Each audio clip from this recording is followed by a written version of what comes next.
बागेश्वर बालाजी के संग मनाया जाए।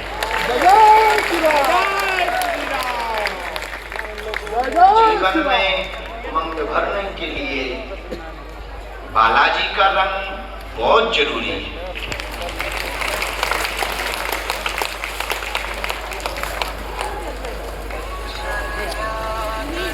संगत बड़ी महत्वपूर्ण है जिंदगी में कि आप किसकी कर रहे हैं, आपके साथ में खड़ा कौन है और आप किसके साथ खड़े हो रहे हैं, ये बहुत महत्वपूर्ण है।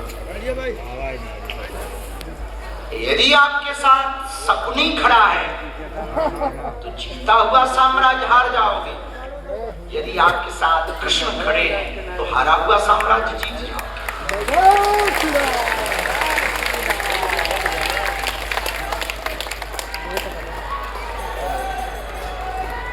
जीत कभी भी भीड़ की नहीं होती। यदि भीड़ की जीत होती तो पांडवों की जीत न होती, कौरवों की जीत होती। जीत हमेशा उसी की होती है थोड़ा बहुत यूट्यूब में जाना पूरा पढ़ नहीं लिखने में ध्यान है, इसमें 10% बस। तब तो पांडवों की जीत हुई। थोड़ा साइड से होकर आराम से बनाइए, पांडवों की जीत क्यों होती? उसमें ऊपर हो जाइए कुछ लोग भैया, तुम्हारे साथ ऊपर हो जाइए, कोई नहीं है तो आराम से बनाइए, ठीक है? ऊपर भी बैठिए तो निकल जाओ ना।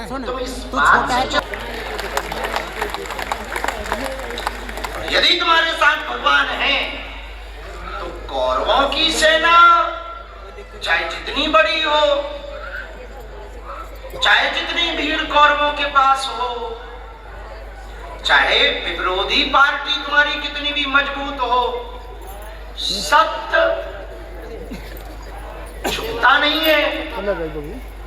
एक ना एक दिन हो जा सकते हो, पर बहुत कुछ बनने के लिए झूठ का नहीं सच का सहारा लेना पड़ेगा। वाह, जय जय श्री राम। इसलिए इस बात की चिंता तुम अपने चित्त से व्यर्थ ही निकालो, तुम्हारे साथ कोई नहीं है। इस बात का चिंतन तुम करो कि क्या मेरे साथ भगवान है या नहीं है। अब प्रश्न उठता है कि भगवान कैसे साथ हो। तो भगवान को साथ करने के लिए किसी ऑफर की आवश्यकता नहीं है कि तुम कहो कि हम 5 किलो लड्डू चढ़ा देंगे और हनुमान जी खुश हो जाएंगे। लड्डुओं के भूखे तो हनुमान जी नहीं है कि तुम कहो हम 21 नारियल चढ़ा देंगे तो हनुमान जी कृपा कर दें, तो नारियल के भी भूखे नहीं है। और नारियल चढ़ाते भी हो तुम तो खोपड़ियां हनुमान जी को देते हो, गरीब बूढ़ा लुगाई को खिलाते। तो हनुमान जी नारियल के भी भूखे नहीं है, हनुमान जी तो प्रेम के भूखे हैं। हनुमान जी तो सिर्फ और सिर्फ भाव के भूखे हैं, समर्पण के भूखे हैं।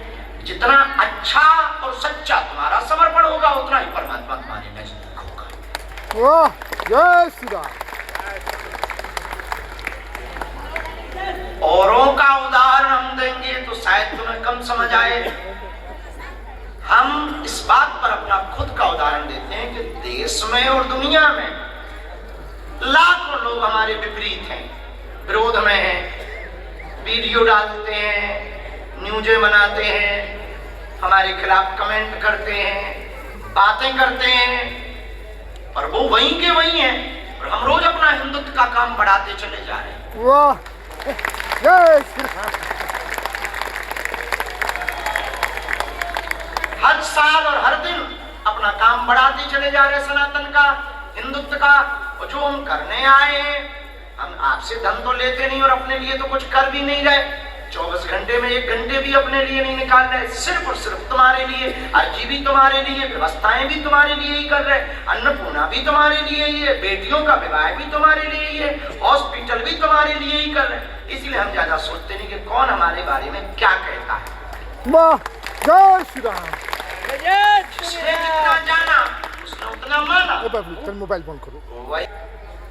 कि सदा सदा के लिए आप हनुमान जी के हो जाएं, बालाजी के हो जाएं, अपने आप को अर्पण कर दें, समर्पण कर दें, कबम तो दीन दयाल के भनक पड़ेगी खान।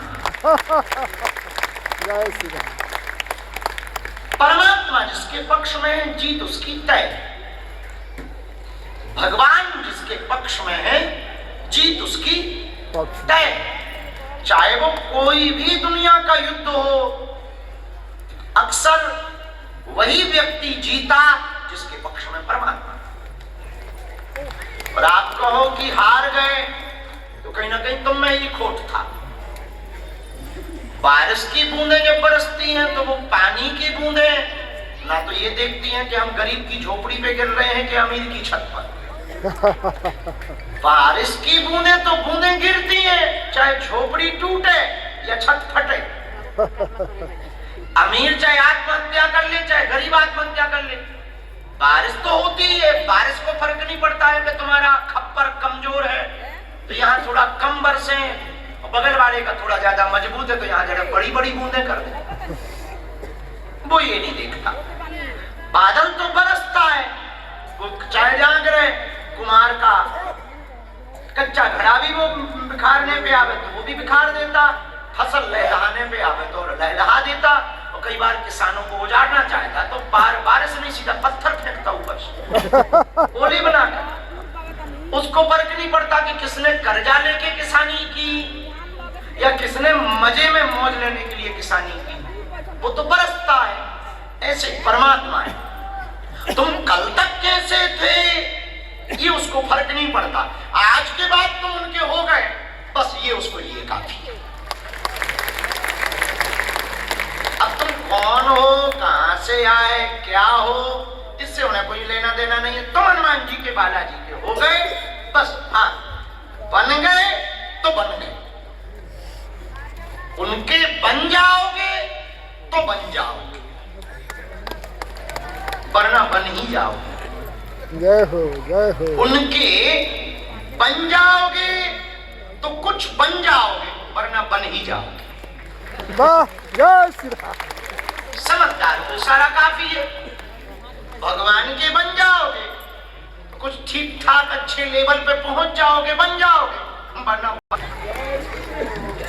भगवान के हो जाने का मतलब ही यही है कि मेरी जिंदगी की चिंता अब तुम्हारी हो गई है।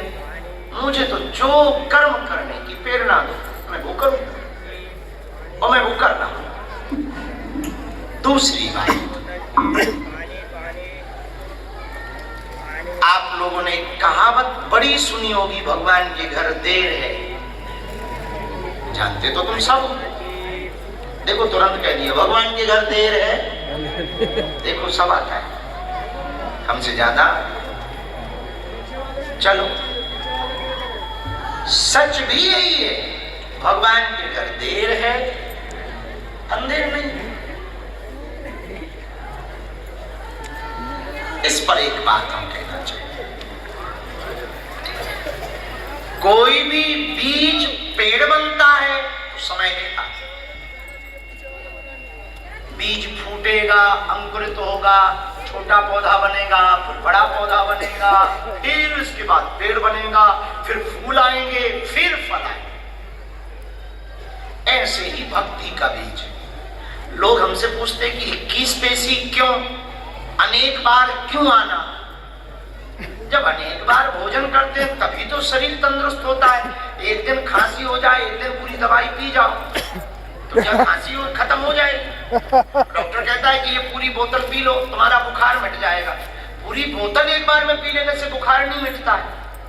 रोज थोड़ा थोड़ा दवा लेने से बुखार मिटता है। भाई एक बुखार है, एक बार में सब गोली खा लो 10 दिन की, एक ही बार में खा लो, गाय को रोज खाएं तो क्या ठीक हो जाओगे?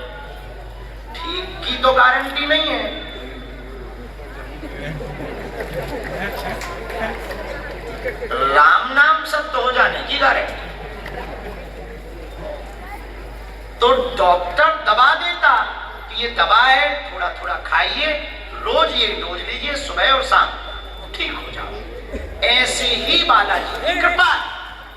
आराम से, आराम से बाबू, जाने दो, आराम से चल जाएगी। हम तुम्हारे दास हैं, तुम हमारे स्वामी हो, सेना भेज देना, कृपा कर देना, काम सफल कर